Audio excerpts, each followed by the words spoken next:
Көкбөрү Маданият деген команда болуп түптөлүп 10 жылга чукул болуп калды го дейм. Şu чыгармачылыкка тиешеси бар балдардын баары башыбыз биригип аткыкты жакшы көргөндөр. Арасында манасчыбыз бар, көк макунубуз бар, каскадерыбыз бар, эстрадырчыбыз бар, эрке бала тамадалар бар. Айтор жылдызыбыз келишкен. Бир туугандай болгон балдар биригип булак ойногонду адат кылганбыз. Жеке мен өзүмдү булакчымын деп деле эсептебейм. Бирок бала кезден эле айылда өскөн үчүн атты жакшы көрүп, сылап сыйпап, үйдө ат түзүлгөн эмес.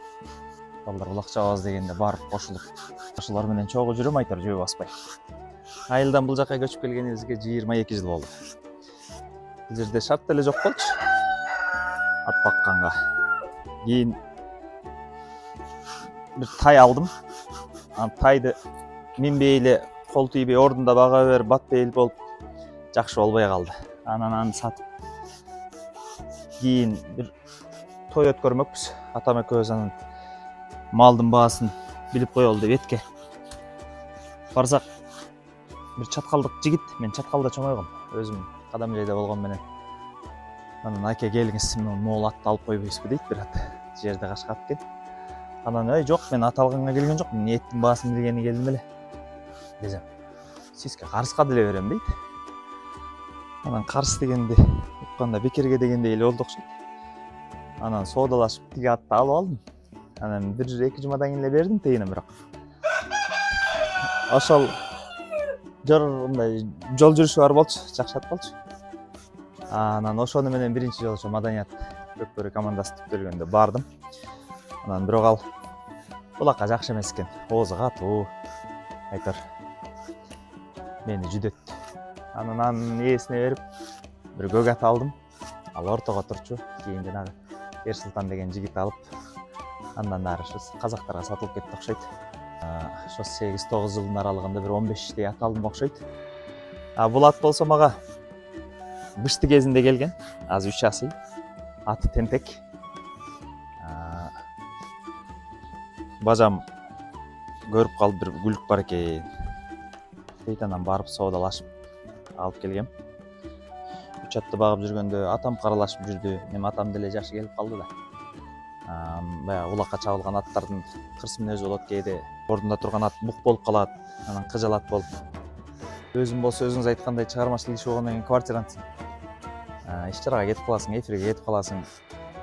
Анан кыйыныраак экен бир аз.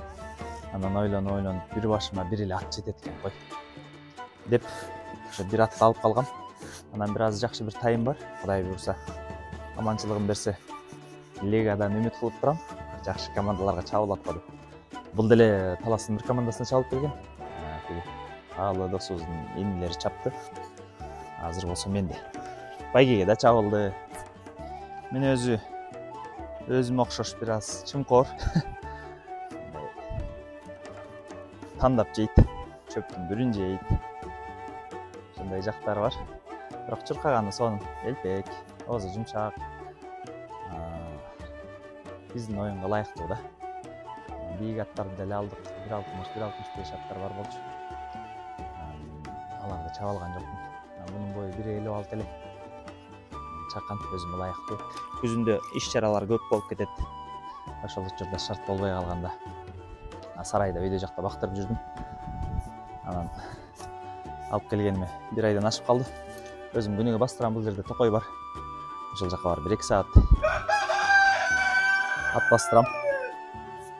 Ар ким өзүнүн бир кызыкчылыгы болот го. Кайсы бир кесиптин ээлерин карап таң каласың го, кантип ушул жумушту иштейт депчи. Ошол сыяктуу эле кээ биркилер малдан, жылкыдан алыс кишилер булактын кооптуулугун көрүп каршы чыккандар бар. Анан бирок ат менен ооруган киши айыкпайт го дейм. Канча жолу кай бечелге жөтөлдүн не кереги бар, тынч эле жүрөйүнчү өзүм сахнанын кишиси болсом деп. Урунуп да калдым, бети башым көгөрүп. Кээ бир тойлорго көз айнекчем барып калган учурлар болду. Аксап жүргөн учурлар болду. Үйгө келип атама байкатпай абайлап жөнөтпөй койбосун, урушпасын деп. Андай учурлар көп эле өттү. Азыр көнүп деле калышты. барып алып достор менен, агайынелер менен ойноп эмоциябызды чыгарып, кечинде курдагын жеп, өзүнчө бир дүнүйө. Инелер бар, байке деп сыйлап булак берип коюшат. Кээде өзүбүз алып калабыз, жеңилирээк булак болсо. Анан тамаштап койгон, мен чабуулчумун деп. Ошол көптүн арасында жөө баспаганыбызга сүйүнүп жүрөбүз айтор. Ушул атка байланышкан нерселерден өтө деле чарчабайм. Басмаң мүзүлүп калса өзүм тиген, терден жыртылып калса, ичмегим бирдеке болуп калса, кир болуп калса жууп, ошондой нерселерден чарчабайм. Үйдөгүлөр бир жумушту айтса кылбай коюшу мүмкүн, бирок атка байланыштуу болсо өзүм такыр кыла берем.